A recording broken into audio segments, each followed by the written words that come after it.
Can you hear me? Now I can. Okay. All right. So, as I was saying, the charter review is something that we've been working with the Charter Review Committee for several months now. We've gone completely through the charter, and the committee has come back with their recommendations. And so tonight we are going to be going through those with the council so that you are informed of what is being recommended by the Charter Review Committee. And then in the council meeting following at 6 o'clock, you will have the opportunity to accept those recommendations and then give direction on which of any or any of the items you would like to move forward to be placed on the May ballot or on a future ballot, and that way we can consider that and bring that back to you next month to be placed on the May ballot. So with that, I'm going to turn it over to our city attorney, Tommy Ramsey. All right, well, welcome everyone. I'm sure everyone's familiar with the charter. Hello? I'm sure everyone's familiar with what the charter is. It's essentially the constitution of the city. It's a foundational document. It's a lot of big picture stuff, whereas the ordinances get into the more specifics. I think the easiest way to go through the recommendations from the Charter Review Commission is just to start at one and walk through them. They all are kind of grouped in the same area.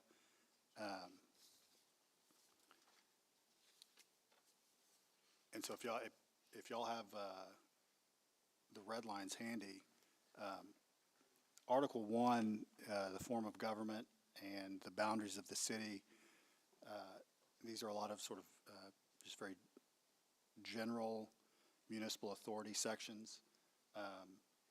There are essentially 3 changes that are happening here in the recommendations from the Charter Review Commission. In Section 102, this would just update the language to align with the current state of the city. It's currently in 3 counties. I imagine when the charter was initially adopted, it was only in 1. Moving to Section 103, extension of boundaries, this essentially just clarifies state law, and I don't know if there's any area of the law that has changed more in the last 10 years than municipal annexation law. And what this does is it makes the charter a little bit more evergreen. Rather than referencing specific provisions, it references just, the city will act in conformance with state law, which it's already required to do. It also, there are annexation provisions not just in various sections of Chapter 43. They may be in other statutes, and so this just clarifies that issue. So it just brings it in conformance with state law. The big change here would be the addition of 104 for disannexation. And essentially, home rule cities are allowed to adopt their own rules and procedures for disannexation. And this essentially says the city can decide if it wants to disannex an area if it doesn't find it suitable for city purposes, which is essentially its current authority right now under state law.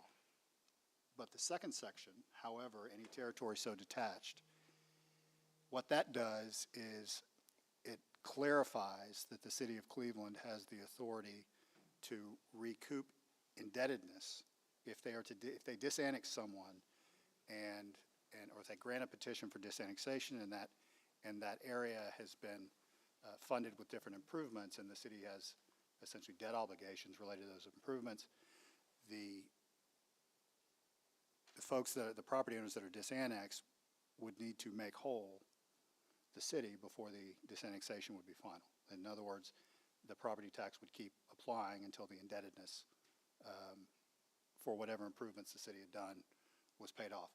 That is a state law that is, the code section is specifically applicable to general law cities. It is almost certainly applicable to home rule cities as well, but this just clarifies that.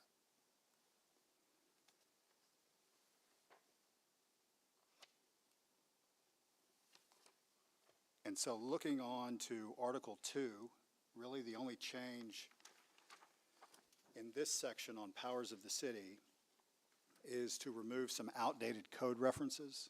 The sections that are removed refer to Article 1175, Chapter 113, Title 28 of the revised civil statutes. That hasn't been in effect in at least a decade. And this adds language that I love to see in a charter: all the power and authority granted under the laws of the state. So it removes outdated provisions and adds the specific provisions to align it with current state law. Article 3, and starting with 3.01, these are probably the biggest changes that are in the recommended revisions. There's essentially three things happening here. The first thing is these changes would add a sixth member of council. The second change is the mayor would get a vote. And then the third part of the change is when those changes would take effect, and this would take effect with the May 2025 election concurrent with these charter elections. I know a lot of the discussion in the Charter Review Commission meeting was centered around these, and I'm sorry if I skipped over. These also add going from 2-year terms to 3-year terms. And the sum total of all of these changes, I think the consensus from the commission was these would provide more consistency. The terms would be longer. The members rotating on and off council would occur on a 3-year rotation period. And that consistency is almost always a great thing for a city. And in case there are any questions, whether you can adopt a charter and make changes at the same election, you can. There's a specific code provision for that, and that's the reason that the specific May election 2025 is referenced.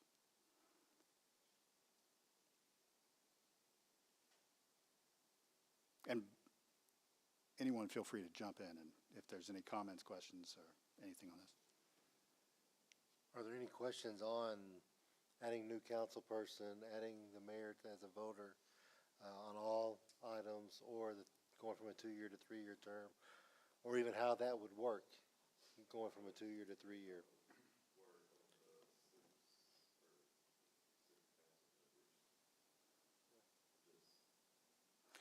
And so that's the good news is a lot of times when you're making this type of change, it was a very common change when cities get to the size that Cleveland's gotten. A lot of times when you're making this change, what makes it really complicated is how it takes effect. And the good news here is essentially all the state law provisions that apply to a term greater than 2 years. That's essentially the cutoff for a lot of additional requirements on the Constitution. Those are already in the charter. You're already following those. Things like resign to run, the appointment provisions, all those things are already in the charter. So that part of the change is easy. Implementing it when it starts, if you specify it in the charter change, it can happen concurrent with the election. You're currently on a 2-year cycle, so election, and then new election again, new election again.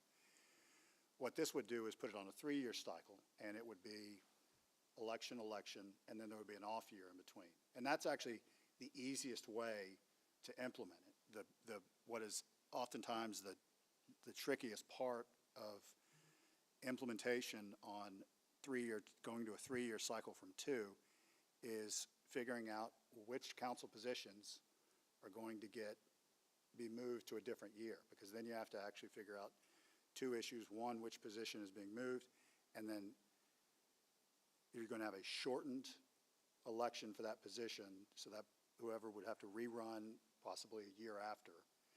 And it can get messy here. It's clean, and the side benefit is the city saves money not having to have an election once every 3 years. Three council members and then three council members and the mayor.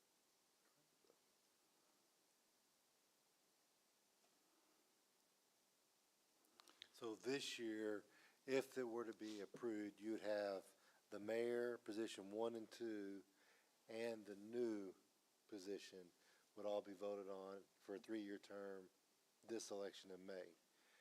The next May, 3, 4, and 5 would then be a 3-year term for that election. And then the next year, there would not be an election. That would take effect actually this election if the approves of the Right. charter. So someone that's running for the new position, they would sign up? So you would have a new position that you would have people sign up for to run for. If the charter approves that new position, then once the election is over, the winner of that would get put in place. If they run and the charter does not pass and does not add that new position, then they would not take a seat after that. They, even though they won, they would not have a council seat for them to fill.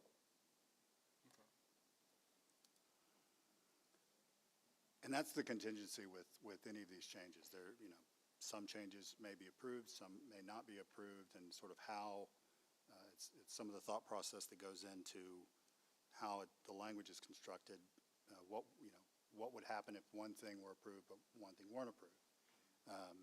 And I think that any all the contingencies are essentially, there's no big issue created if for some reason the voters decided they didn't want to approve one thing and not the other, or it all ultimately works out. One of the benefits that we discussed about having the third year off from an election is the fact that now we are in 3 different counties. We currently have 2 counties that we have citizens that actually live in those 2 counties. We have 1 county that is still all rural, and no one actually lives on those properties at this time. But if there ever was, then we would have to have elections in San Jacinto County as well as Montgomery and Liberty. And so elections, now that we're in 2 counties, are costing us around $20,000 to have. And so by not having one, it's automatically, we're saving almost $20,000 on that 1 year, which is that's a nice savings to have on that third year. And then again, if we get into the having citizens actually living in San Jacinto County, then we would have to be working with them and paying them to run an election for us as well, which would actually increase that cost going forward.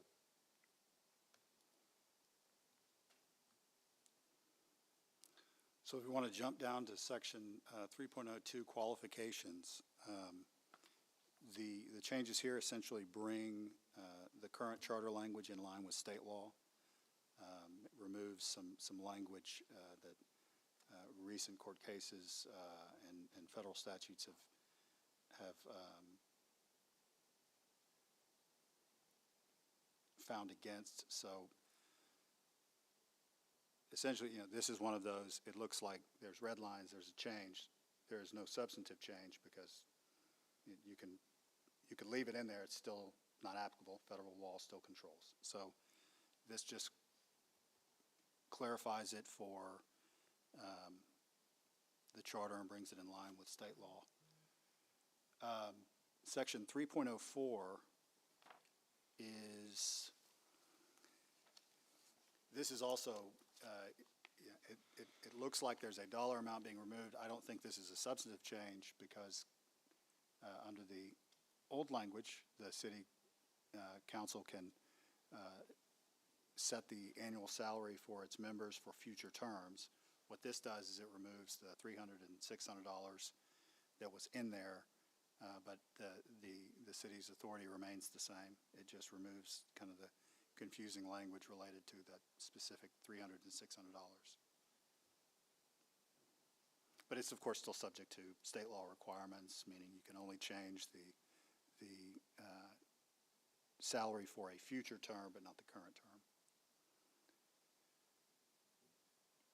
And then section 3.07 is, what this does is there was, one of the things that we had talked about, there was a little bit of overlap in the statutes in terms of it seemed to read that, essentially city council can hire and fire and the city manager can hire and fire. And which, when two people have the authority, the ultimate question becomes, well, then who can hire and fire if everybody can hire, What this does is it kind of clarifies the city's actual process. It has a city manager, it's adopted city manager form of government. City manager is the day-to-day operator of the city, the CEO of the city, and generally makes all the hiring and firing decisions. The city council still retains its authority. It appoints whoever it is required to appoint, and anyone it appoints, it can remove, whether that be an appointee or that be a municipal officer. But it clarifies what I think was some confusion on the employee decisions.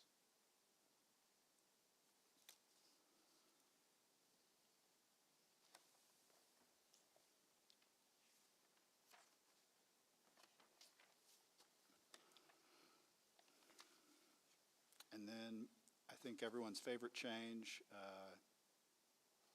3.07P, removing some outdated language related to slaughterhouses. And actually, the chief brought up a great point earlier. One thing I think we're going to look at is there's also a reference to 5,000 feet in that same provision, is to make sure that wasn't a remnant of an old statute where maybe the enforcement authority or the ETJ was 5,000 feet and it was later clarified to a half mile. There's a small difference in the number of feet there, but that may be another thing that we take a look at and come back to y'all with, but it's a very minor change.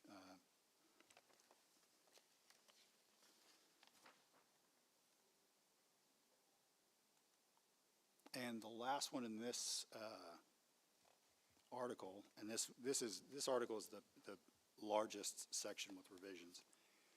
3.08, the charter had a requirement for newspaper publishing related to its meeting locations, and it also appeared to read that, well, this basically just removes that newspaper publishing requirement. It's still subject to any newspaper publishing requirements that are found in state law, but this removes any extra burden that more people look online these days, fewer people read the newspaper. Newspaper notice is still important, but where there isn't an extra burden under state law, this kind of removes it. Now, if we go to Article 4,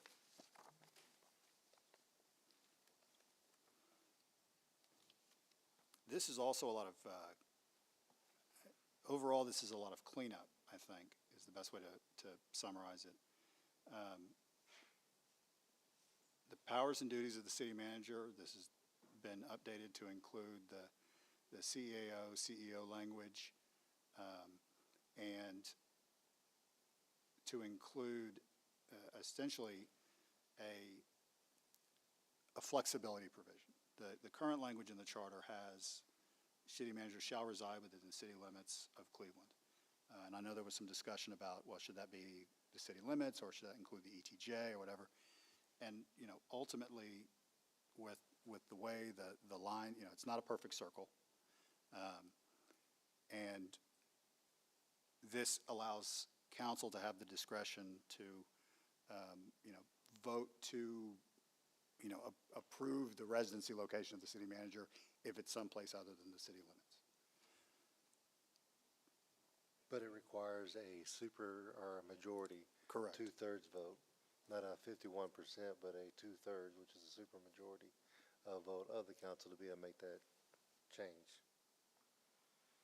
And then just for clarification, also under the item number 1, where we're adding under the powers and duties of the city manager, the the CAO and CEO. That language is actually in the paragraphs above that explain that. It's already mentioned in there, but the committee was asking to have that also down below under the duties, just for that clarification, to make sure that they understand, because it is in the paragraph at the beginning, but just wanted to make sure and re-clarify that underneath the duties of the city manager. So that's the reason why that was added under there. In section 4.02, this is, really this change, in my mind, clarifies the matter of fact, like the procedural, what would happen currently. But the current language basically says that city council may abolish or consolidate such offices and departments. And what this change does is it says that, because, you know, city council would establish that policy, they would establish that ordinance or resolution to do one of those things, and then the city manager would implement that. And so in practice, it's approval of one, implementation by another. And what this change does is it just clarifies that. This is, the city manager is the one that abolishes and consolidates the departments with the approval of city council.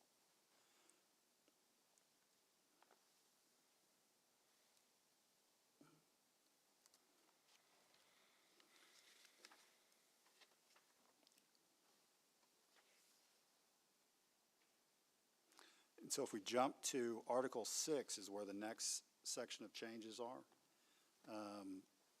And the changes in this section essentially remove language and requirements that are,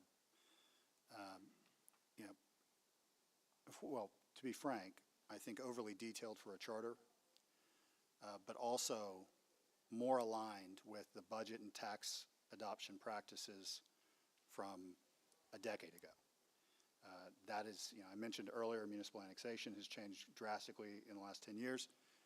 Budget and tax adoption is running a close second, if not just as far ahead, just a bit ahead. And so this takes out a lot of sections that frankly would be a practical impossibility. Some of these things you wouldn't be able to include in a proposed budget if you haven't received the appraised values from the appraisal district by that time, and under current state law, you generally wouldn't receive the appraised values by that time. And so what this does is it just says that the preparation and submission of the budget, we're going to do it in accordance with state law like we've always done it. Now, if you're like, well, but what if we want these things? City council can always require certain things to be in a proposed budget. This exact list could be adopted through an ordinance or a resolution requiring the same. So there's no authority lost. This just lines up the budget process language in the charter with the current state of the law, subject to, of course, the legislature changing it this session.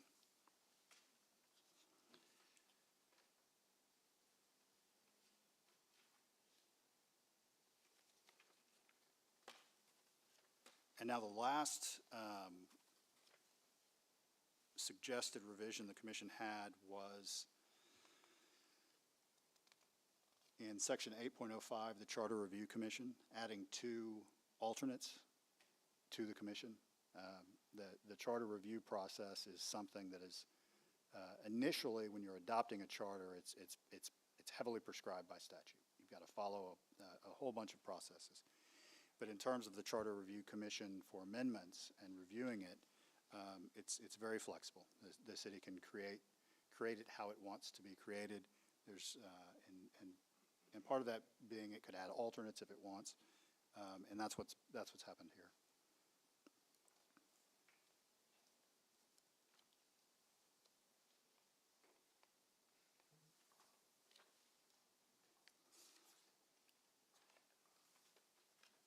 There was some discussion about changes in the referendum and recall section. I think ultimately the commission found that it was, you know, it was good as is.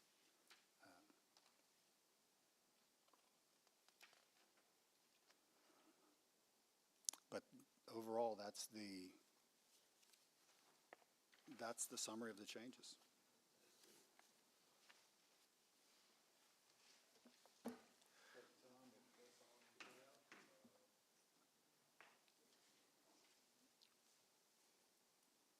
Are there any questions or discussions on this?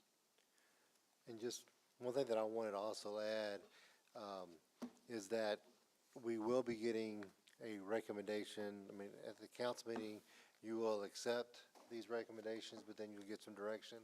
But one of the things I wanted to make sure you understood that Tommy will be working on, if on those items that you want to move forward, he will be able to group some together, but it wouldn't be one, like everything, either all or none. There's some things that are gonna have to be divided out, and Tommy can talk a little bit more about that, but some things can be put together to vote it on, but a lot of it's gonna have to be separate, so there could be several items, but he's gonna group them as best as he can based on y'all's direction on what you actually wanna take forward to the ballot. Yeah, there's a number of sections that can probably be grouped together, and specifically those that are just bringing it in conformance with state law. But for instance, going to Article 2, that, this looks like one section that was added, that's probably there's probably three ballot propositions that are in there, one for the terms, one for the council member, one for the mayor getting a vote. And so, it's not, unfortunately, it's not one for one, how, like, each red line section is its own proposition. It's more they're grouped in subject matter. And so that's the ballot language will look very different than, it won't be as easy to read.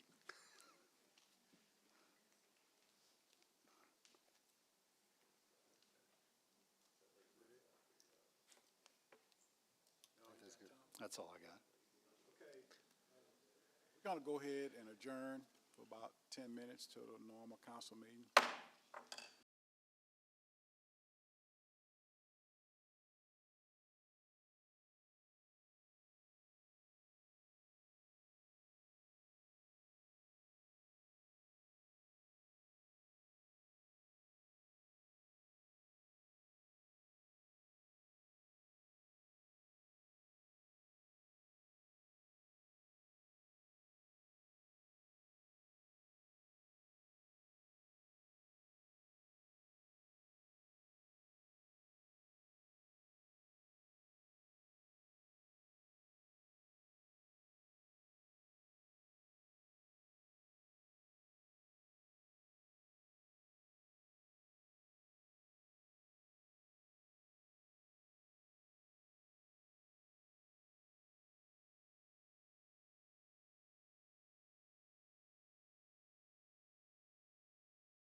Okay, good evening, everyone.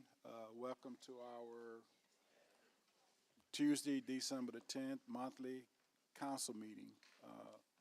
We do have a quorum present tonight, and we're going to ask Chaplain Lance Blackwell to come and give us our invocation. And we're going to ask Councilman Julius Buckley to lead us in both pledges. Well, it's a privilege and an honor to be here tonight. So our Heavenly Father, we just come before you, thanking you for this day. Father, we thank you for your presence. The Word of God says 2 or 3 are gathered in your name, that you are in our midst, and you are welcome here. We thank you for the blessings that you have placed upon the city of Cleveland. And we pray, Father God, that your hand will be here tonight, that we will come in unity, Lord. And Father, we thank you for the guidance and leadership that you have here among our city council members and our mayor and our department heads. And we thank you for your blessing here today. And Father God, you are a wonderful, wonderful leader, and we thank you for all that you have given us. And our Heavenly Father, hallowed be thy name, thy kingdom come, thy will be done on Cleveland, Texas, as it is in heaven.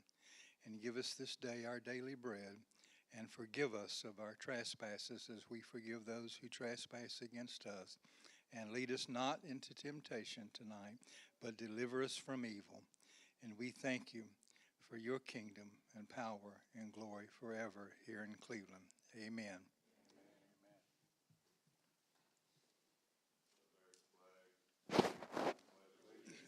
Flag, United States of America, and to the republic for which it stands, one nation, under God, indivisible, with liberty and justice for all. Texas flag, allegiance to thee, Texas, one state, under God, one and indivisible.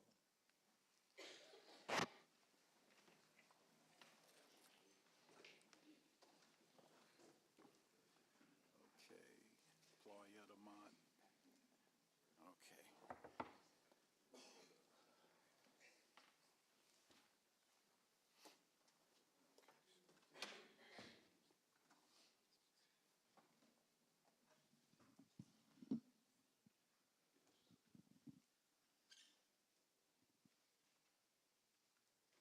Okay, Felicity. Okay. You want to hold this, Scott? Yes. Well, let Scott hold it. I'm going to present it to you. I got the plaque. No, that's it right there. Oh. Okay. This month, we're going to honor Miss Felicity Cheatham as the Employee of the Month for November. I know Felicity is kind of new here, but we just appreciate, the job that she does every day. She always comes in with a bright smile, good attitude, a lot of energy that you bring to the table. And we just want to thank you for the job that you're doing, with the city. And we want you to know that we appreciate everything you do. And thank you once again, and God bless you. Thank you. Okay. Thank you.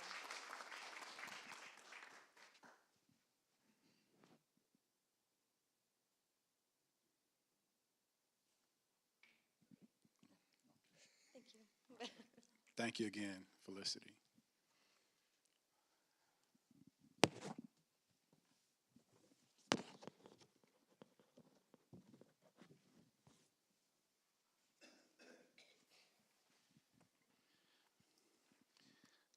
Okay, this next recognition will be for our one and only Danielle Lewis. She has successfully completed the Basic Economic Development course. Danielle was here when I arrived, and she does a tremendous job for the city. And Danielle, we appreciate everything you do. We appreciate you going beyond the call of duty to get these, accolades. and that's just going to make your future brighter here. And we want the future to be here in Cleveland, so don't get no ideas. But once again, thank you. We want to give this to you.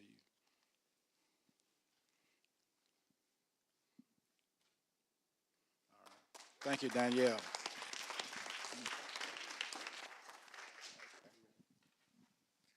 I want to do one more recognition today, if you'll let me get off the agenda real quick.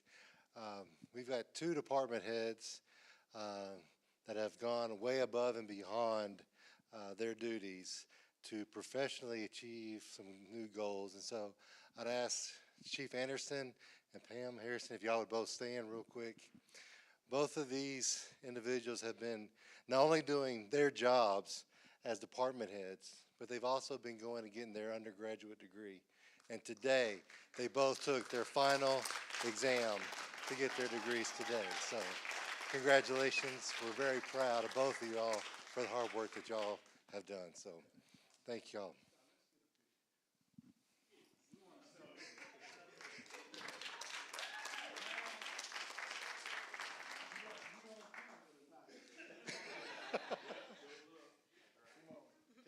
Pam don't like the camera, but she on tonight.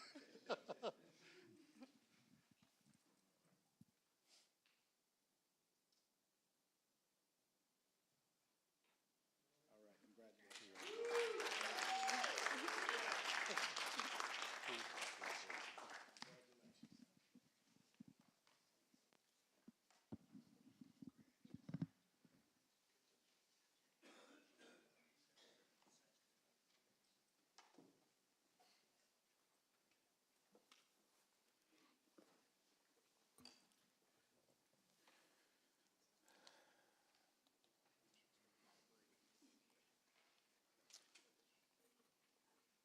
Okay, we are going to move on to item number 5, public comments. Any person with city-related business may speak to council. In compliance with the Texas Open Meetings Act, the city council may not discuss or vote on any matter raised in the public comments unless it's specifically on the agenda. To speak to council during the meeting, you must be recognized by the presiding officer, and if there's anyone else here that want to speak, you need to sign up. But we have two that we request. First will be Miss Victoria Good, our one and only, 908 East Houston Street, Cleveland, Texas. Ms. Good. Hello, everyone. My name is Victoria Good. I'm with the Greater Cleveland Chamber, and I have my baby Max here today, my little shadow. But I just wanted to come, and we just had our first downtown Cocoa Crawl, and so I just wanted to give y'all a few little stats from that. And I also just wanted to say thank you to the City of Cleveland for partnering with us in that event. I want to say thank you to Public Works. They helped us out by putting out all the signs and banners. I want to say thank you to Cleveland Police Department, Cleveland Fire Department, the Civic Center, and Emilio and the EDC. So y'all all helped us put on this wonderful event. I know a lot of y'all came, and I hope y'all had fun. I counted 525 bingo cards that were turned in. I went home and counted them that night because I couldn't wait. Constable Zach Harkness, he estimated over 2,500 people came. I don't know if y'all have any other estimates, but we had 12 business bingo. Come here. We had 12 business bingo stops. So those were businesses that were downtown already, or they actually came downtown. So we had Austin Bank. You know, they're over here, but they actually came and set up a booth. So we had people that wanted to come to the area to set up. And we also had I think we had 5 nonprofit booths that had free activities for the kids. So we had the Cleveland ISD Teaching and Learning Department, we had Tough Kids, we had CYBSA, and we had somebody else, I don't remember. And then I also want to say thank you to our presenting sponsor, Comcast Xfinity. They went above and beyond in bringing in all the activities that you saw on the one side. So they brought in Santa, reindeer, the snow machine, their Xfinity pod, which was really cool and futuristic. They had hot cocoa, and they also produced a video recap, which maybe some of y'all saw that today. It was posted on social media. We sent it out in an email, and it will be preview or what was it? The world premiere is tomorrow at the EDC meeting. So y'all come back and see that tomorrow on the big screen. But yeah, I just wanted to say thank you, and we were really excited about the turnout, and we can't wait till next year.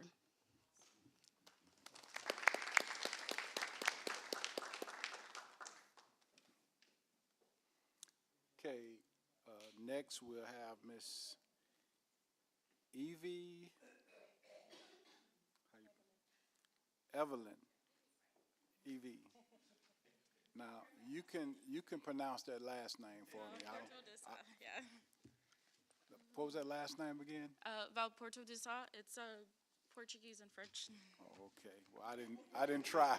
Yeah, I always didn't try to. upset my Spanish teachers back in the past because they're like, "What is this? Okay. It's not Spanish."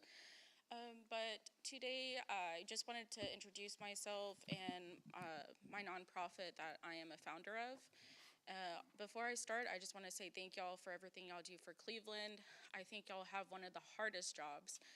You're in a county that's underfunded with a growing population that the government is not wanting to see. So thank y'all so much for everything you do. I could not be in your position because I would lose it with the state of Texas, which I'm doing right now, but it's okay. So my nonprofit organization, it's called Heartwarming Living Solutions. We were originally founded last year, but the work that we have been doing, I have been doing since 2021. We're the only shelter in Liberty County, and we're here in Cleveland. I fund everything out of my different businesses that I own. I'm a real estate investor. I have like over 12 houses in San Antonio and in other states. I also have a towing company, and I do consulting to teach people how to open up assisted living, licensed group homes, how to sue different counties if they don't allow them, fun stuff like that. And one of the things I wanted to talk about is the different missions that we have been successful at here in Cleveland and Liberty County. Since October, we opened up our first house here, the shelter. It's called Cleveland House of Hope. And 90% of the clients that we've rescued from the streets of Cleveland and Liberty County were Caucasian seniors. And half of them had the same issue. They weren't able to access their Social Security because they didn't have the documentation. As you know, you need documentation to get your Social Security back on. To get Social Security, you have to have an address. So how do you have an address if you're homeless? You don't. You're screwed. So one of the major success stories is we've helped about half of them get into long-term housing, whether it's getting into an apartment complex or partnering up with other real estate investors here in the city to rent out rooms to them, because they're all independent. The other half is very complex because they never applied for their Social Security. So they're living there for free right now. And I do all the paperwork. I have different volunteers that help apply for Social Security benefits for them. And the other percentage are veterans, and we also get a lot of domestic violence victims that we help place. So I just wanted to bring to y'all's attention that we do have a homeless issue in Cleveland. They're hiding in the woods, right? In Liberty County, too, there is an issue. Liberty County is not allowed to actually have a state-funded shelter because the regulation, according to the Administrative Texas Code, is you have to have a census of 200K to get funding. We only have 90K, according to the census.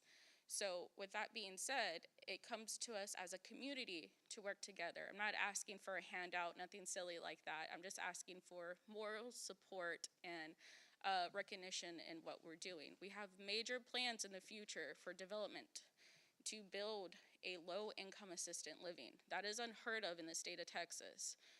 Given my background and my husband's background, we could make an assisted living happen with our eyes closed. This project will be a 30-unit apartment complex of assisted living. And then another development project will be 30-unit apartment complex for the low income, such as disabled veterans, seniors, IDD population. And then another 30-unit apartment complex will be for the low-income families in Cleveland. As you know, a lot of families lost their houses recently. A lot of them, if you go to Motel 6, that whole Motel 6 is filled with homeless families because of the storm, because FEMA doesn't want to do shit for us. So, also, I am autistic, so if I'm too direct, I'm sorry. My partner was actually supposed to be the one speaking, but y'all got me. Hi. That's okay. So I'm just here today to ask for something very small, because we do a lot of case management because we have to keep data, everything. We're asking for free printing access at the Austin Memorial Library for 250 pages a month. And then number two, we're seeking moral and spiritual support from the council and city of Cleveland for current, future projects aimed to addressing housing issues and benefiting the entire community. And that's all. Thank you. Thank you, Evie. And we appreciate everything that you do here in Cleveland. Evie, I met you a couple of months ago at the coffee, and I have saw some of the work that you're doing, and we just thank God that you chose Cleveland and Liberty County to do what you're doing. So I just want to welcome you, and there's plenty of work here for you. Thank you again.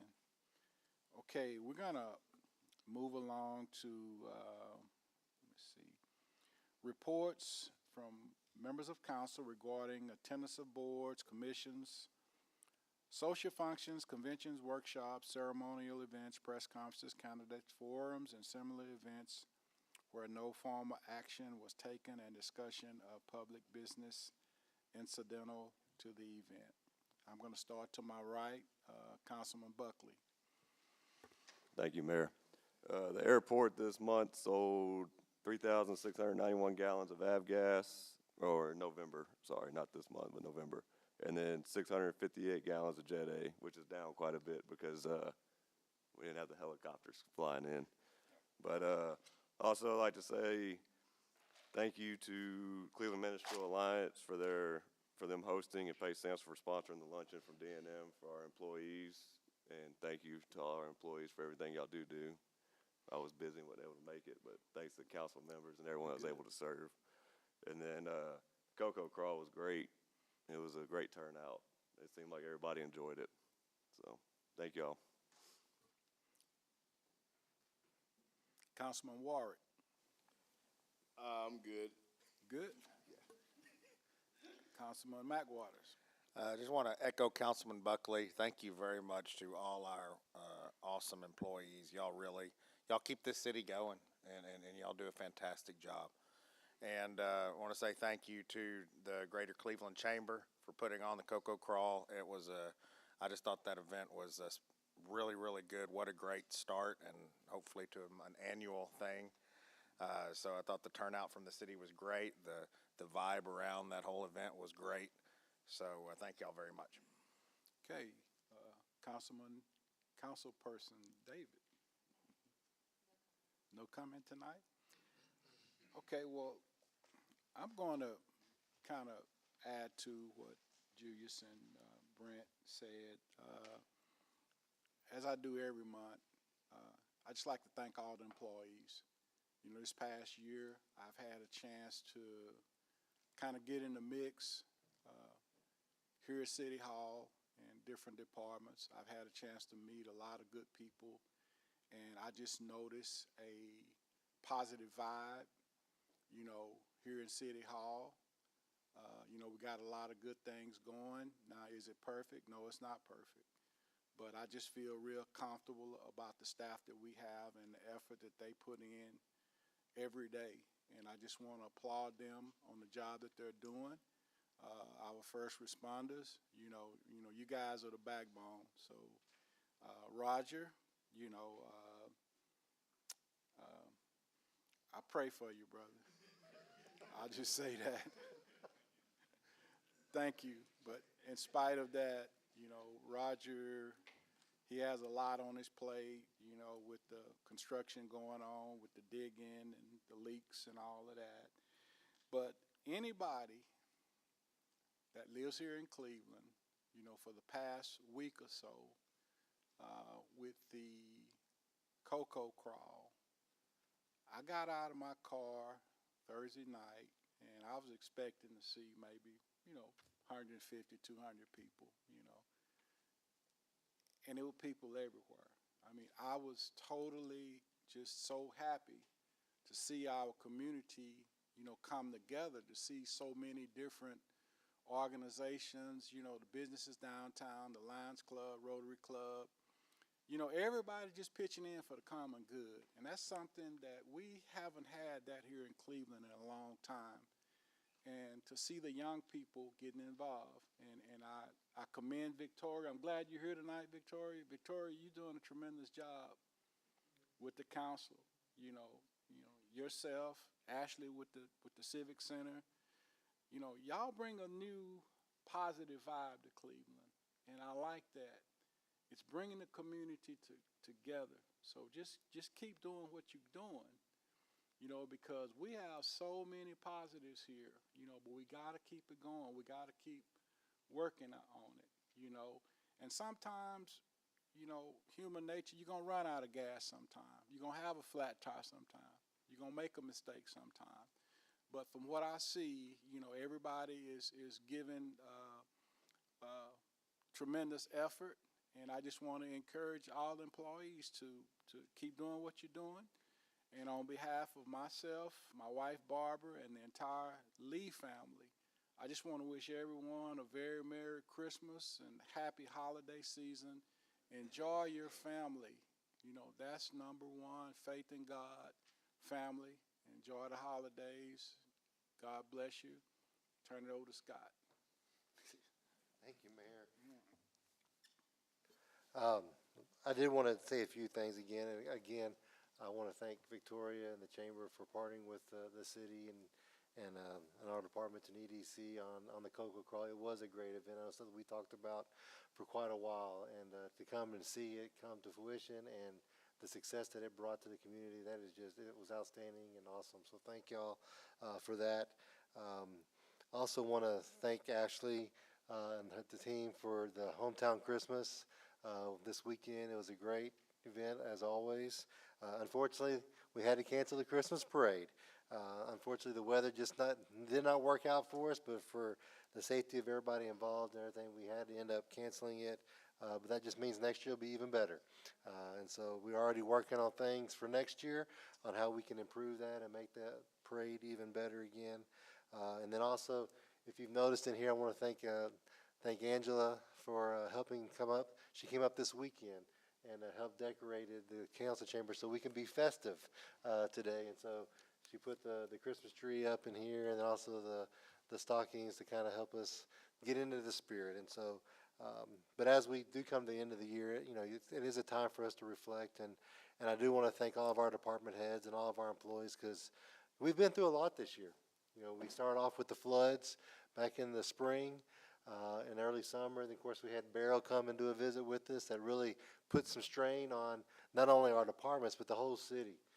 But again, looking back on that time, the whole community came together, whether it was the county, the school district, the chamber, the city. We all came together. We all served side by side for over a week to make sure that our citizens and our community was taken care of.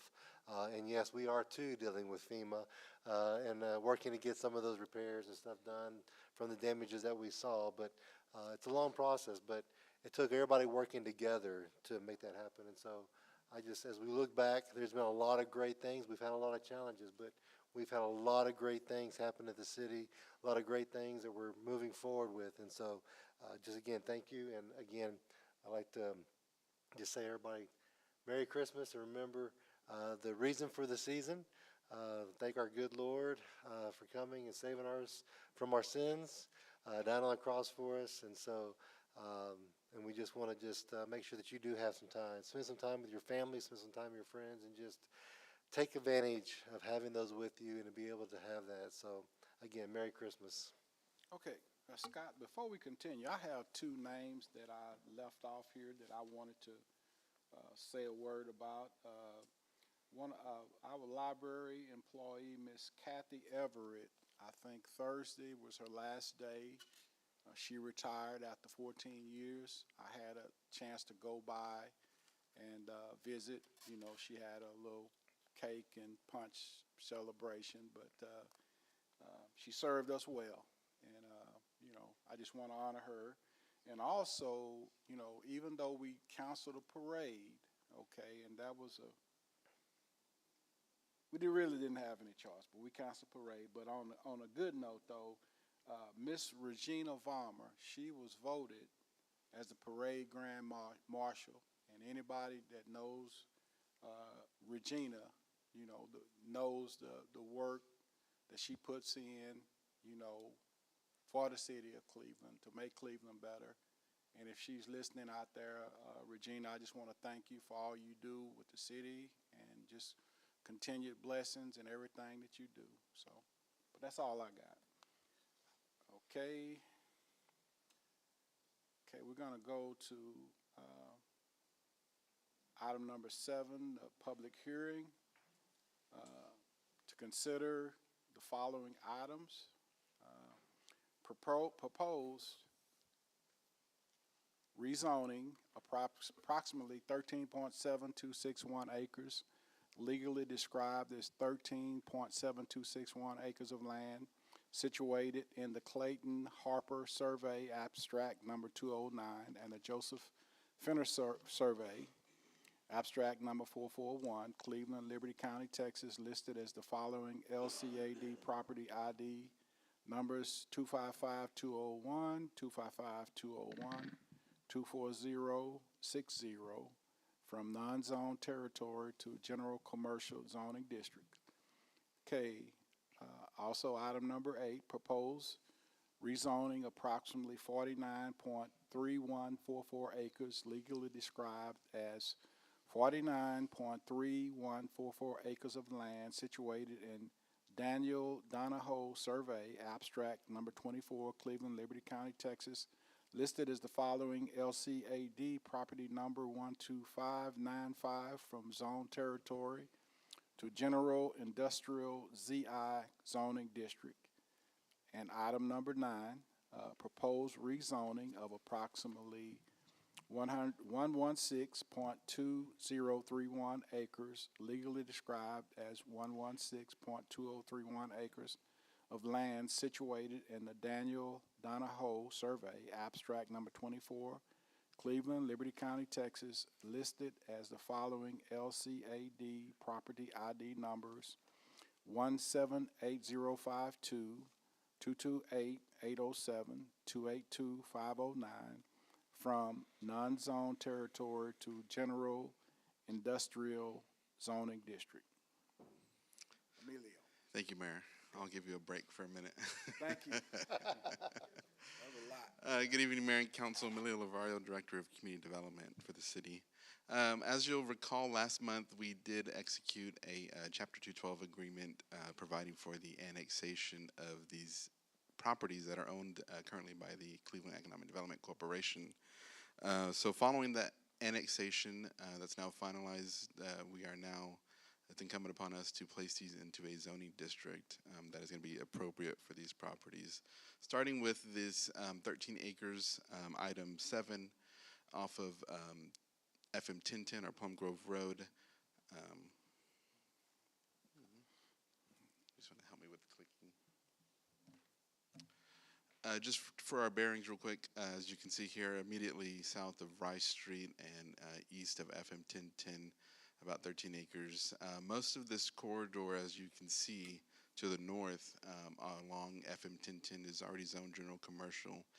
We are recommending general commercial for this entire 13 acres as it is going to be most compatible with the future land use plan as part of the comprehensive plan, most compatible with the corridor for the FM 1010 zoning district, and also most compatible with the surrounding land uses.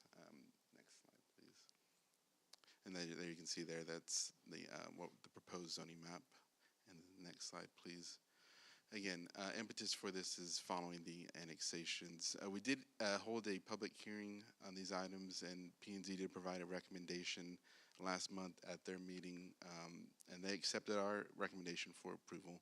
There was a number of residents that showed up for this item, just because it is in proximity to some residential properties, and they did want to highlight a few of their comments on the next slide, please.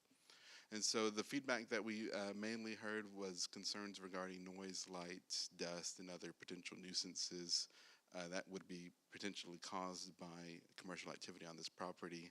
I guess our way of addressing that is Section 126-222 of the current zoning ordinance, which is regulations that apply to all zoning districts. So these are kind of operational performance supplemental regulations that we would assess onto proposed development to ensure that there's compatibility between the land uses and zoning districts.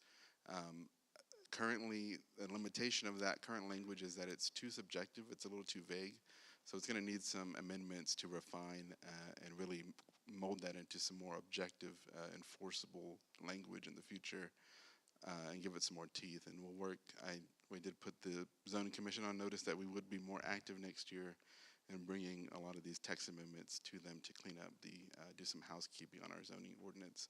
Another concern was increased traffic on FM 1010, our Plum Grove Road. As you know, this is not a city thoroughfare. It is actually TxDOT's right-of-way. And so really, they're the entity responsible for regulating, maintaining, and proposing improvements for this right-of-way. So while it's not in our bailiwick, we will certainly commit to coordinating with TxDOT. We do have a monthly transportation committee that we meet with them at the Chamber of Commerce, and we will try to work to ensure that this is on their plan or this gets added to their plan, incorporated to somehow widen and address some traffic issues along FM 1010, certainly with a lot of the future development interests that we're seeing south of there along the loop 105. And then lastly, there was concerns about the incompatibility between land uses. Things, general commercial allows for a number of things, but some of the specific examples, concerns that we had, sensitivities were around RV parks, gas stations, or any type of 24-hour industrial type of operations that would contribute to noise, light, and pollutants. For one, RV parks are a use permitted in general commercial zoning district, only allowed by an SUP. So that would require that to come before the Planning and Zoning Commission and City Council for that consideration to even grant that. But more importantly, and I guess principally, this property is owned obviously by the EDC, as I mentioned.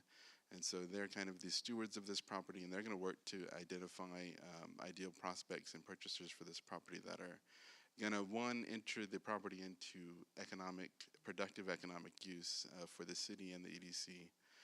But also they're going to do their best to ensure that it's compatible with the surrounding land uses. And some methods of doing that are potential deed restrictions or restrictive covenants associated with those transactions. So again, we just wanted to highlight those to be transparent. I don't know if there's any members of the public that received the notice that are here, but we did want to give you kind of a recap of the feedback that we heard at the P&Z meeting.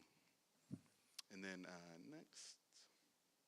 Item 8, so this is going to be the industrial property north of 787, approximately just shy of 50 acres.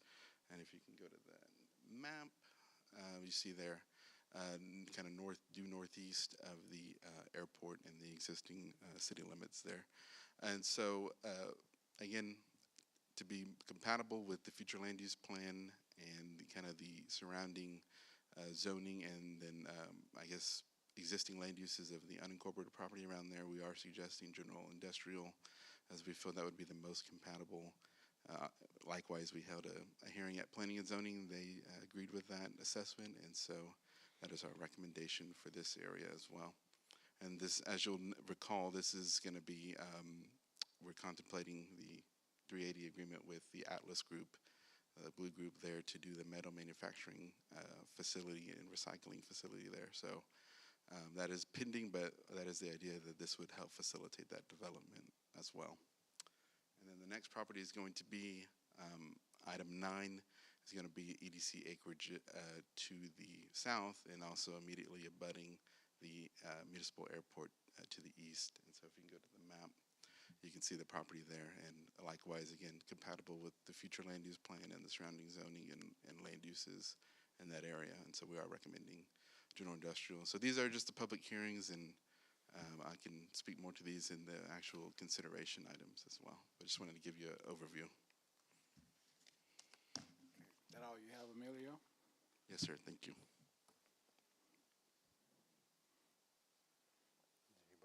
Okay. Are there any other comments on the public hearing?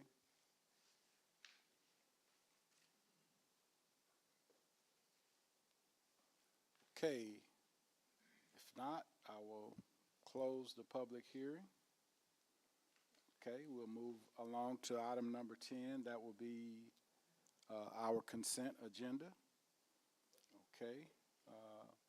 All consent agenda items are considered routine by City Council and will be enacted by one motion. There will be no separate discussion of these items unless a council member requests an item be removed and considered separately. Okay, I'm sure we've all had a chance to go over our packets. Do I have a motion for the consent agenda?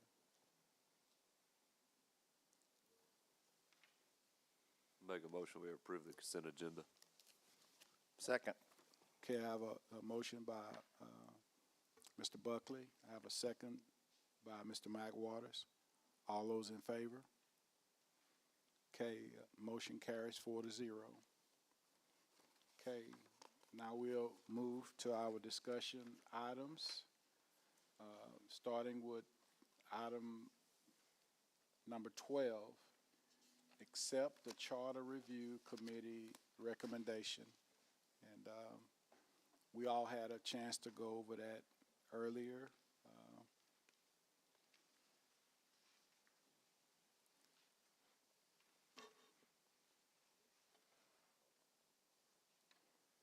Mayor and council, on this item, as you had mentioned, we did have a workshop earlier tonight to go over all the recommended changes that are being presented by the Charter Review Committee. In addition, till tonight, what we need is just for the council to accept those recommendations and then kind of give us some direction on how you would like to move forward with these, whether we would like to look at some of these or all of these going on the May ballot, or none of those going on the May ballot, so that we can, if we want to put some forward to the May ballot, then we need to have that direction so that in January we can come back to have those items placed on the agenda to be placed on the May ballot.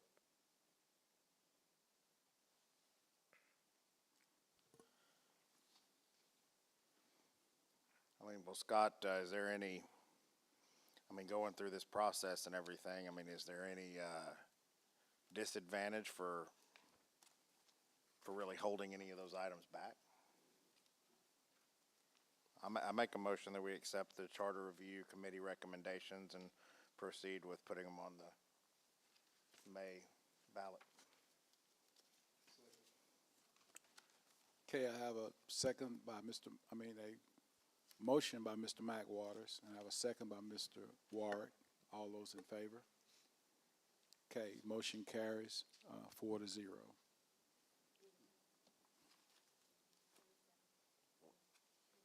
Oh, 3-1? Oh, okay.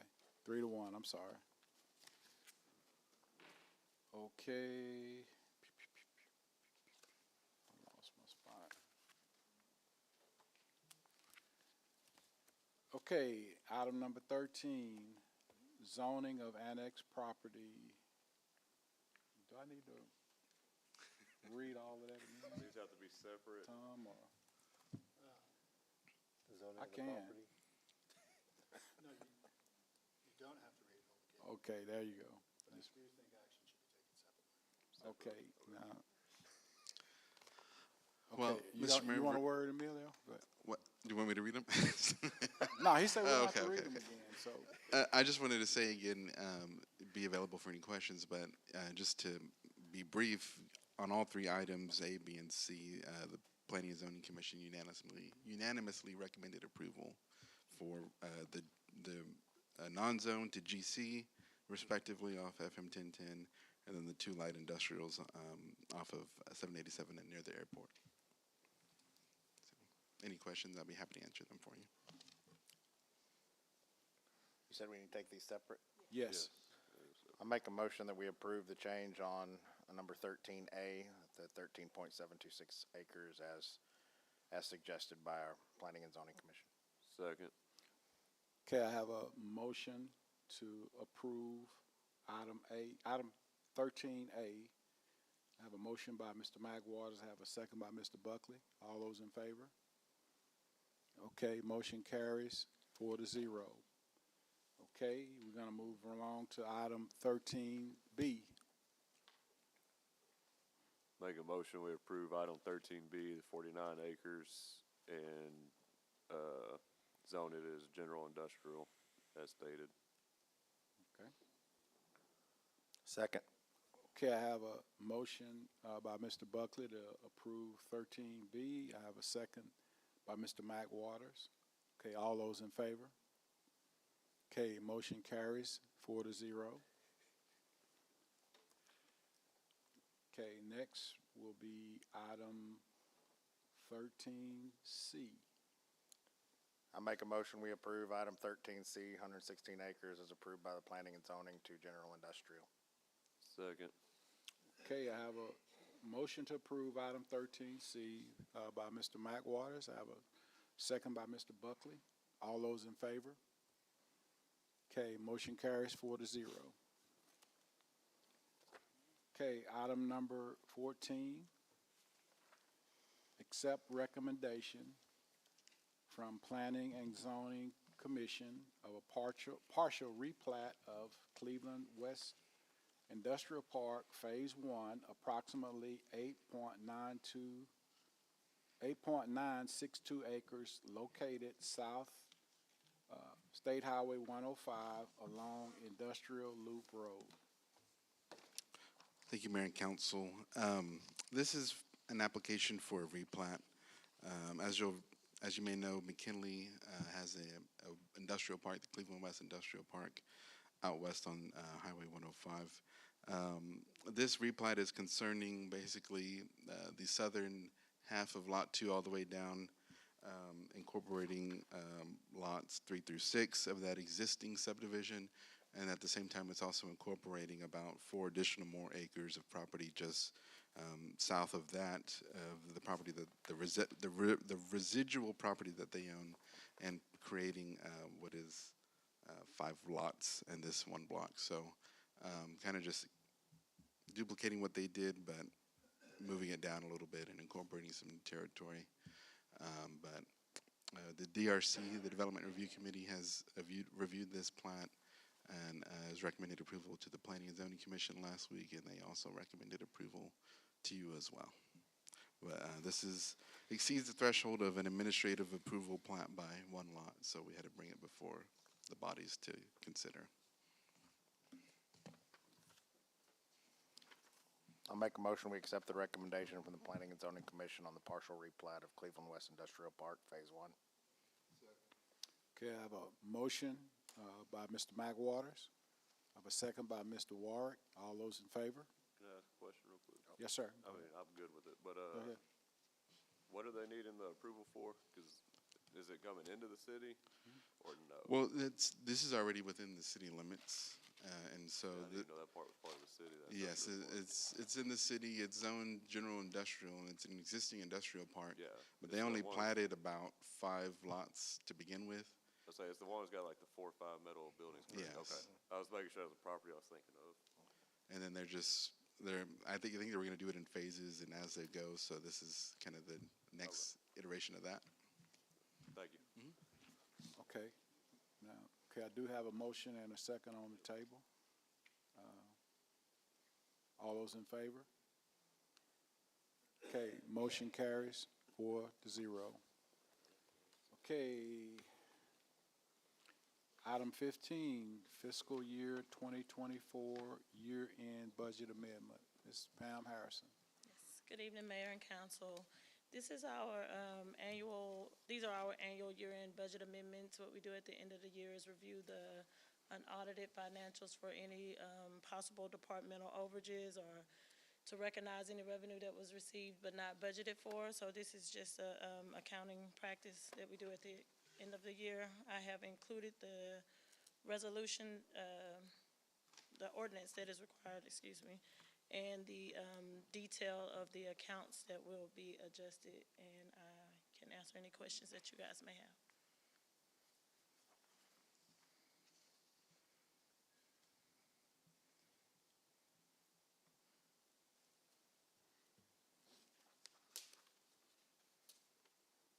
Needs approval, correct? Yes, sir. Making a motion to approve item 15, fiscal year 2024 year-end budget amendment. Okay, I have a motion by Mr. Buckley, a second by Mr. Warwick. All those in favor? Okay, motion carries 4-0. Thank you. Okay, item number 16, discussion of allowing the legal sale of alcoholic beverages, including mixed beverages, to be placed on the May 2025 ballot. Discussion?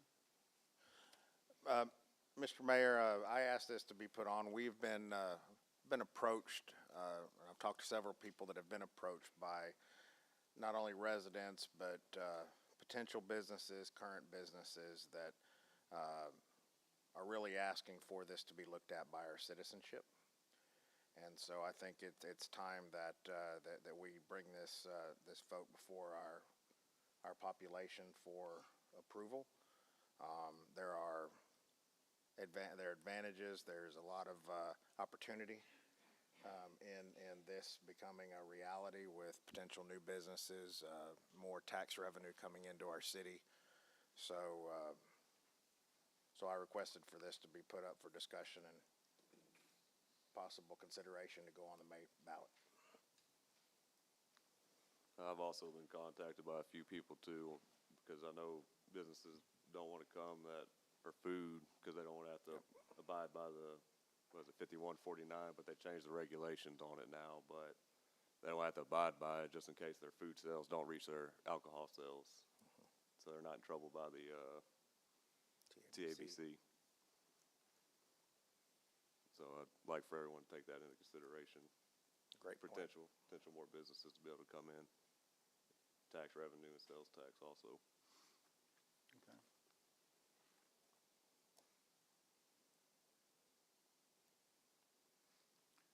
Do we need a motion to? Well, this no, doesn't or just need, direction? Yeah, this this is, is providing direction. yeah, this is more or less, you know, it won't be put on the, voted on tonight. Yeah, This just is like informative. Yeah. Letting people know, and by that way, we can give the taxpayers an opportunity to come and give their opinion, you know, on this. I mean, that's what it's about. You know. And I think that's a very important point, Mr. Mayor, that to realize this is just putting it on the ballot. Yeah, correct. You know, they're going to have an opportunity to vote this, but yes, put that opportunity in their hands. Yeah, but, you know, so, Scott, yeah, go ahead. Yeah, you can.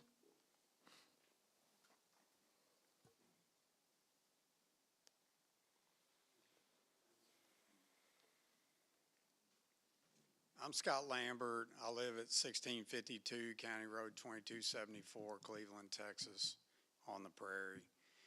But I do have my wife has a law office, and I do a lot of real estate here in town. But, and just like on the alcohol issue, and I don't even drink. I hadn't had a drop in 12 years, so I'm not doing it for myself so I can go right down the street. So, but here's what happens. We're the only town in the county or city in the county, major city, that does not have liquor by the drink or liquor sales.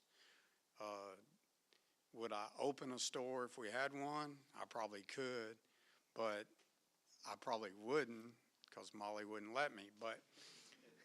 But I visit with like places like Chili's, you know, because I'm trying to lease a building down here, brand new building, and they come into town, and one of the questions that's asked is the 5149 deal.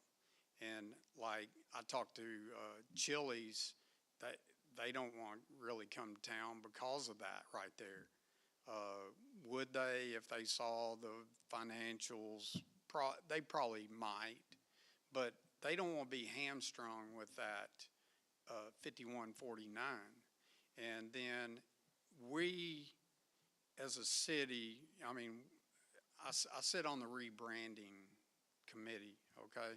And I sit there and think about rebranding the city, the explosion that we're going to see.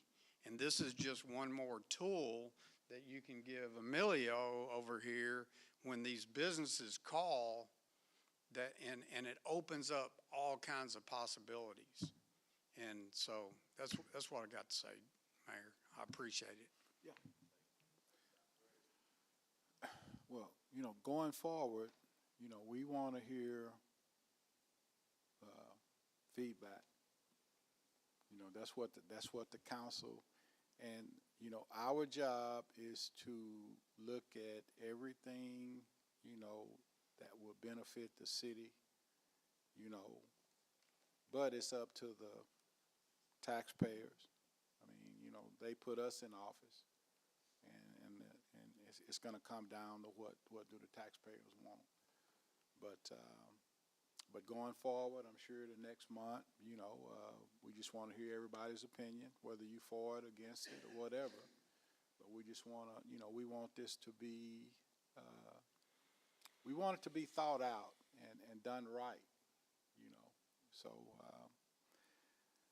any other comments from anybody? Okay. So the direction that I've received is that for the January meeting, we want this as an agenda item to be voted on, to be put on, or placed on the May ballot. Okay, thank you. Okay.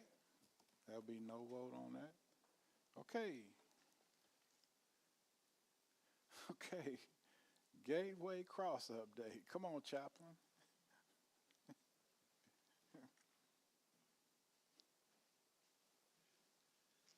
Well, it's a real privilege here to be here today and update you.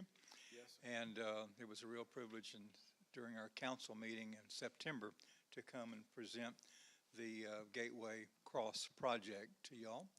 And it was just a real privilege. And I was just coming in today to give you some updates of what's going on. And in November, the Gateway Cross Corporation has been completed with the state of Texas. And so we're getting things put together formally. We have four of our local board members that have come together to pull this organization together to bring in this cross for Cleveland. And what we're doing now is that we're working with nonprofits. I have several nonprofit groups that I'm discussing with who would come together so that we could begin to receive donations coming in, and those donations to build this cross then would be tax deductible for the donor and be a real privilege for them as well. So that is the process that we're going to be completing in early 2025 of working with several nonprofits to come together with this project. The good news is that Mr. Scott Swaggart has been working with us here and working with TxDOT, where this location will be installed. TxDOT owns the property, and so that property is connected to the Dixie Motel property.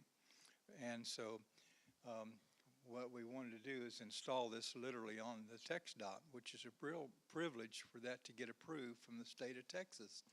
And I think that will make a real statement to other cities within our state to have this cross that would be over 100 feet tall, standing there above and just behind the flags that are standing there in that location.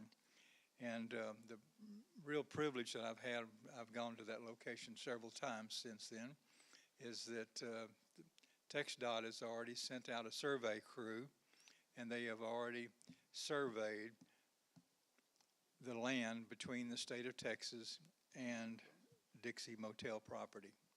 And they've already put down the stakes and everything so that we can have the place to go.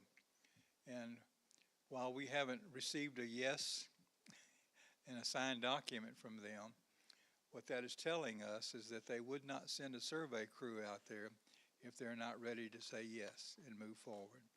So that is an update of what's going on. Is there any questions?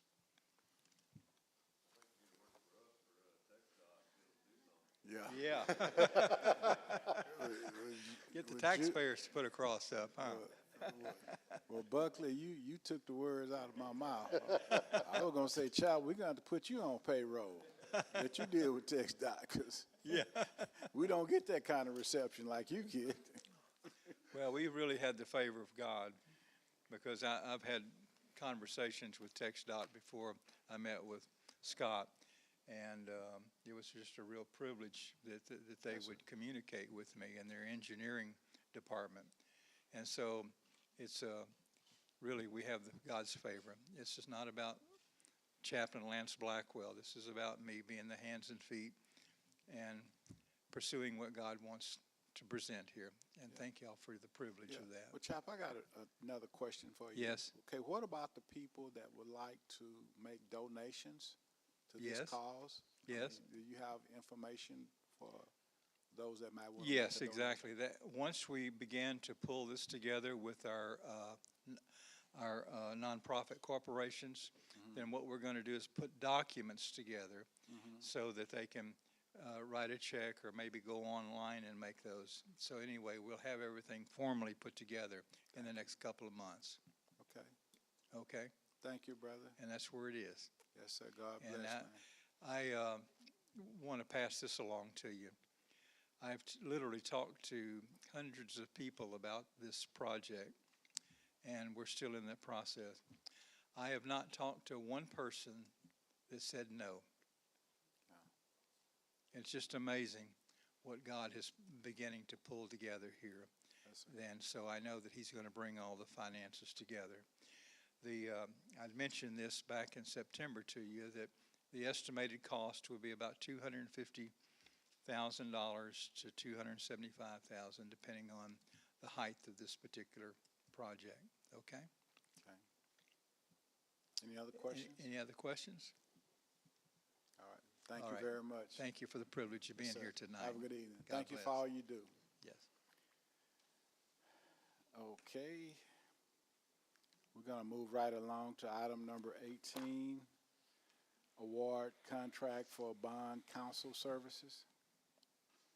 Okay, so items 18 through 20 are in regards to the Texas Water Development Board, Clean Water, Drinking Water, SRF.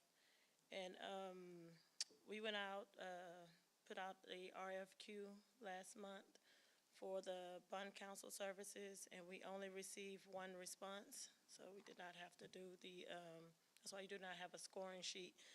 We only received a response from Hilltop Securities, who is our current financial advisor. So it is our recommendation that we award the services, the contract to Hilltop Securities. Are there any questions? Yes, I absolutely do.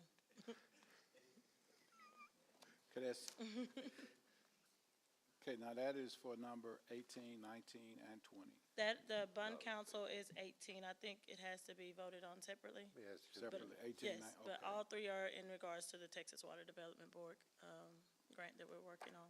Okay, So well, 18 is the bond council, 19 is the financial advisor, and then 20 is the resolution for the drinking water. Yes, and I'm sorry, I said that backwards. Our bond counsel is Bracewell. Our financial advisor is Hilltop Securities. My apologies.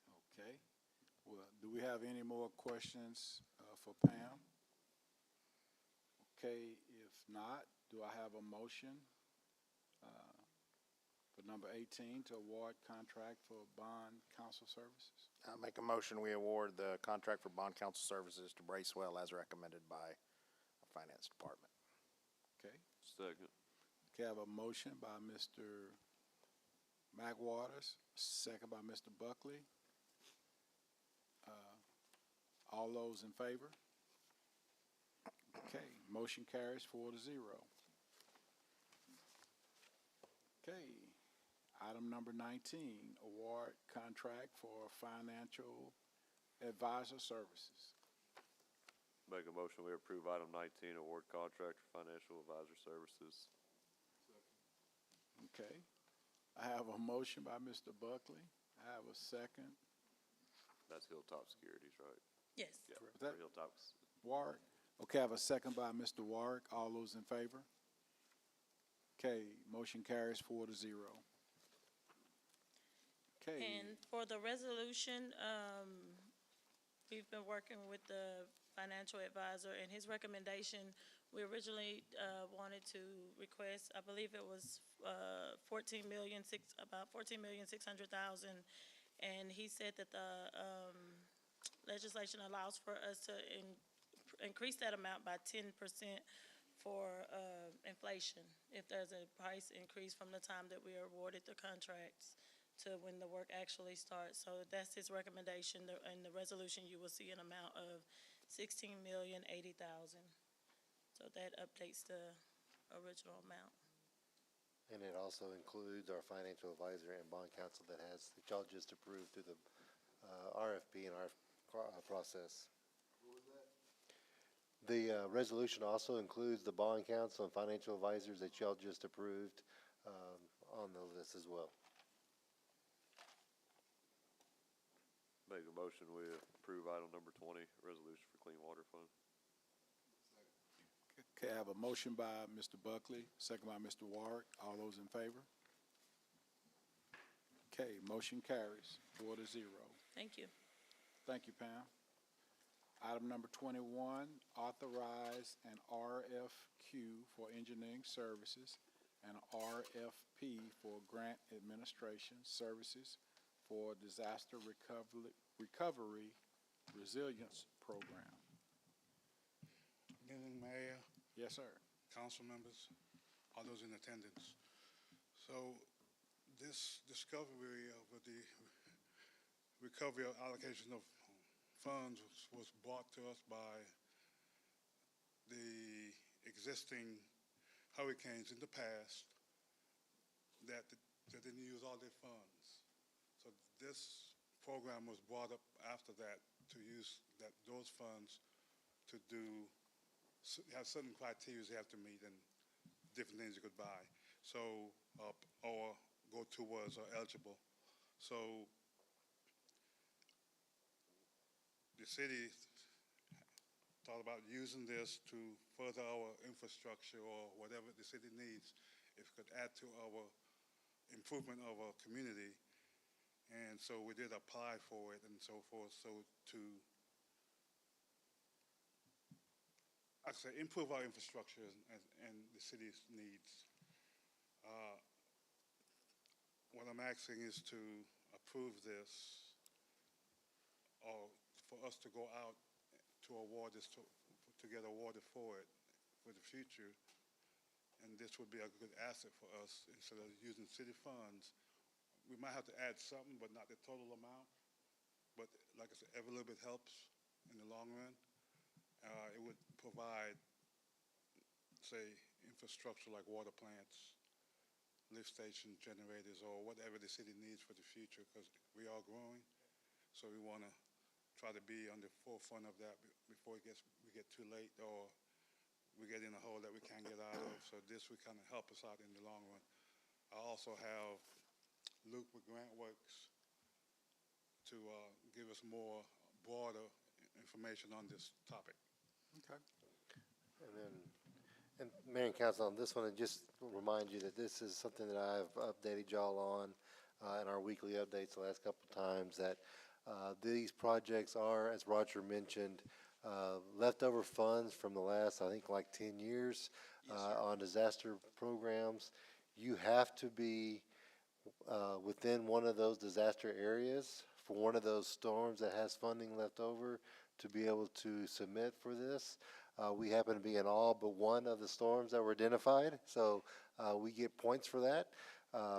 And so we have done our initial application that was due a couple of weeks ago, and I had informed y'all that we were submitting for that. We submitted for 2 projects. One's for drinking water and one's for sewer line or sewer. And basically what we're asking for is generators. If you know that right now we're working with the MidMod, we're working with Grant Works on that project. And that funding provided us generators for 5 generators for our lift stations. And so what we're asking for now is I think we've got a total of 16 lift stations? 19 lift stations. And so this would be providing generators on the other lift stations that are remaining, as well as our water wells. And so we've got it broken down to where we've water and wastewater, hopefully we're going to get funded on both of them. But if not, we can at least hopefully get one or the other. That's the reason why we kind of broke it down that way. There is not a match required on these. However, we have selected to put on there that we would do a 10% match because if you put at least 10%, then you get a total of 20 points towards the application. And so we went ahead and said, well, we'll do 10%, commit 10% so that we can get the full points to help put our application in ahead of the rest. This is one program that it's first come, first served. So we want to get it in as quick as possible. We have been informed by the GLO that once this is awarded or we get the letter saying, okay, your program has been awarded or moved to the next phase, that we'll have 30 days. I believe so, yes. I think it's 30 days to submit the second phase. And that's the reason why we need to have an engineer and a grant administrator on board. So as soon as we get that notice, we can get them started as soon as possible. It's on actually, that. I apologize, 60 days. 60 days. 60 days, yes, sir. Anyway, the turnaround is not very long, and so we need to have these in the pocket ready to go. So as soon as we get that notice, we can start filling out that application, and then the funding has to be spent within 2 years. So in other words, we can't spend a whole lot of time on design and everything else. We've got to get this thing started, which is kind of the reason why we went with the generator. It would be something that's fairly easy to design, but also hopefully we'd be able to get those ordered to get them installed within that 2-year time frame. But again, Luke is here to be able to talk about it and answer any questions. And then, of course, we've got Blake with our engineering that can also give you any answers that you might have on that as well.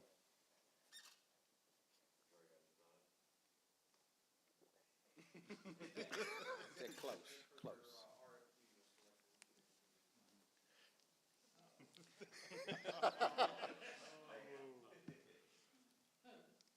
righty. Mayor, council, thank you.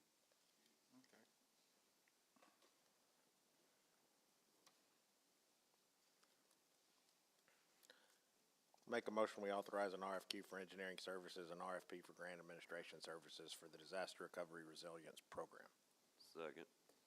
Okay, I have a motion by Mr. Mac Waters. I have a second by Mr. Buckley. All those in favor? Okay, motion carries 4-0. Scott, I just want to thank you and Roger for being, proactive on this, man. I mean, that's how we have to do it. We got to fight and scratch for, any money that we can get, in order to be where, to be where we need to be, rather. So I just want to thank you guys for staying on top of that. Okay, we're going to move to item number 22. Appoint 2 council members for a selection committee for RFP for the Disaster Recovery Resilience Program. Mayor and Council, now that you've authorized us to go out for the RFQ and RFP, now we need 2 of you to step up to help us evaluate those when they come in. And our hope is that we can get this advertised hopefully starting next week. And then have the RFQ and RFP back the first week of January and have it ready to be council for award at the January meeting. When are you trying to have this meeting? It would be after the first of the January. I was saying to make sure it's after the first. I think the timeline is January 2nd is what we're looking at having the bids due, or the proposals due back to us. If it's after the first, I don't mind if y'all want me to do it.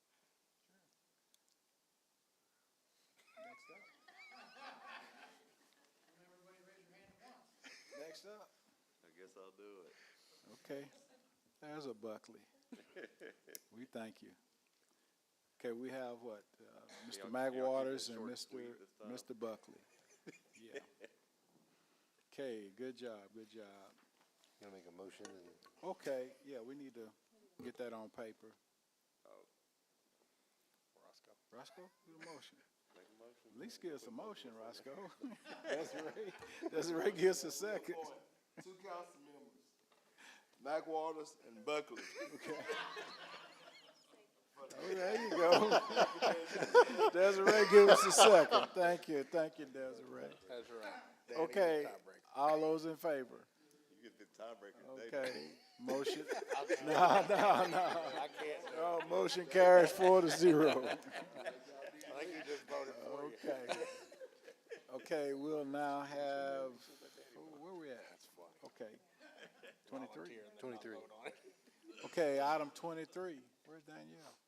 Danny said he wanted to vote. Oh, Emilio, oh, okay. I thought he was gonna do that. Thank you, Mayor and Council. I think Danielle distributed some reports for y'all to digest.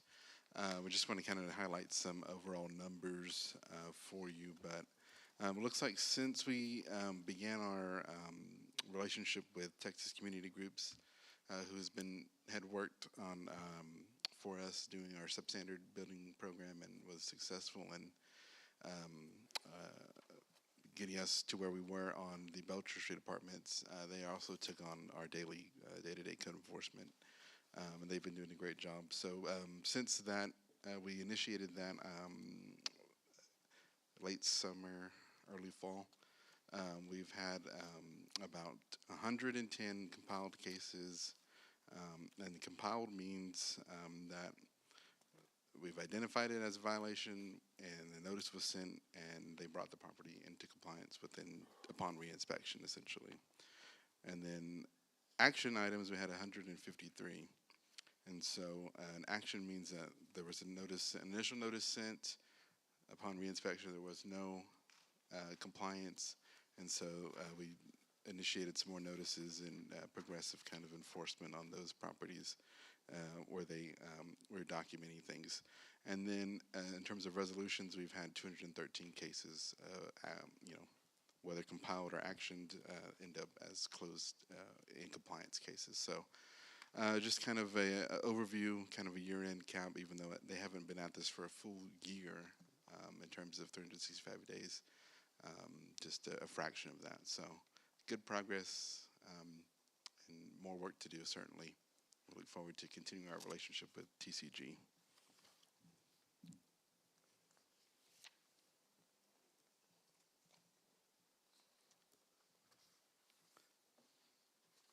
Happy to answer any questions. If not, thank you.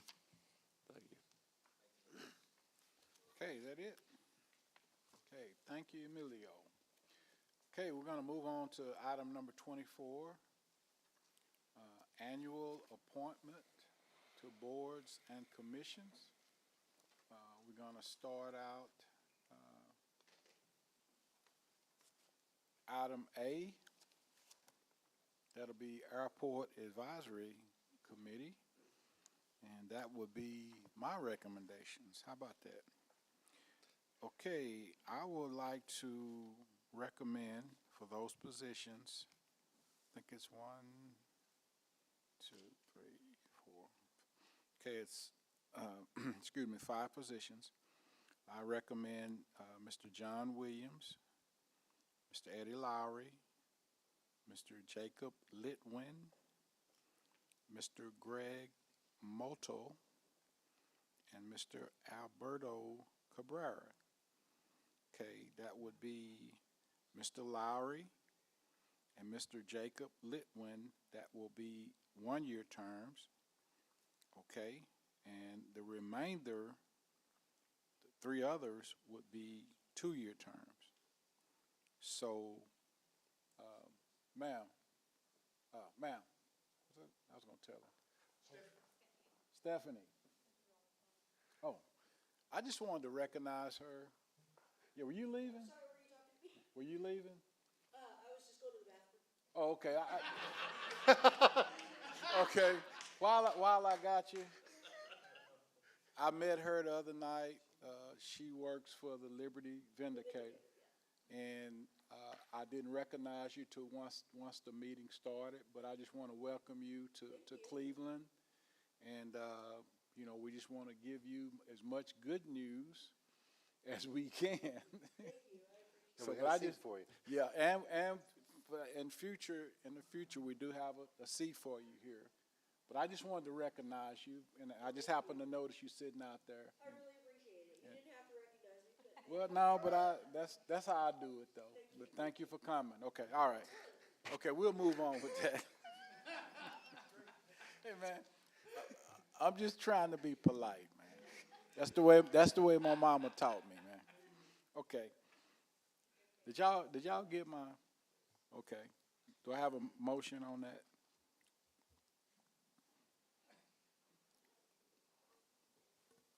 I'll make a motion, we approve the selections for the airport board, Mr. Mayor. Second. Okay, I have a motion by Mr. Buckley. I have a motion by Mr. Magwaters, second by Mr. Buckley. All those in favor? Okay, motion carries 4-0. Okay, now my job is done. Now we'll move along to the Board of Adjustments.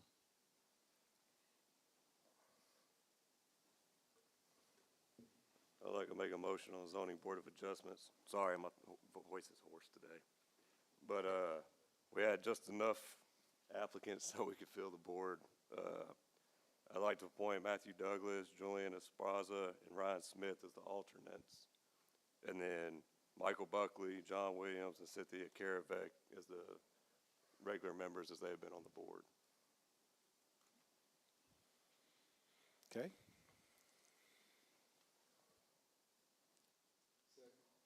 Okay, I got a motion by Mr. Buckley. Okay, did y'all get the names correctly? Okay, and I have a second by Mr. Warwick. Okay, all those in favor?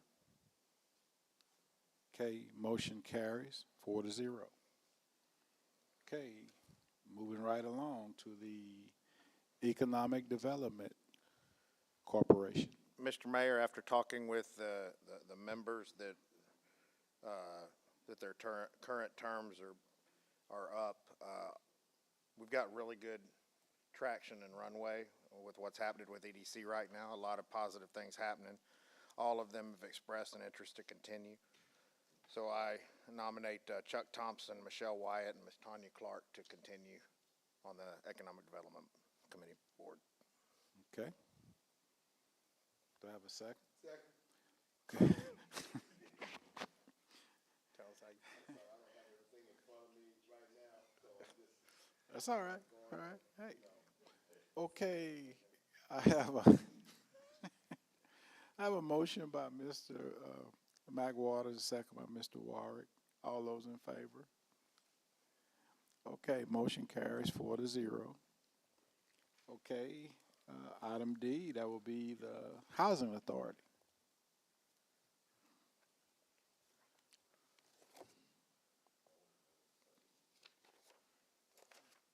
Scott, anybody? I think we had one.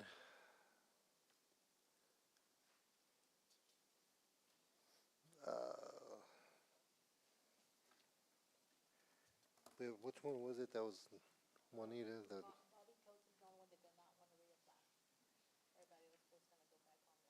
Okay. So reappointing.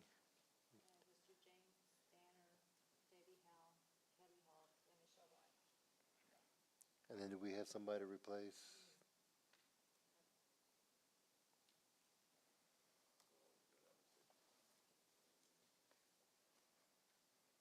That's for housing? The housing.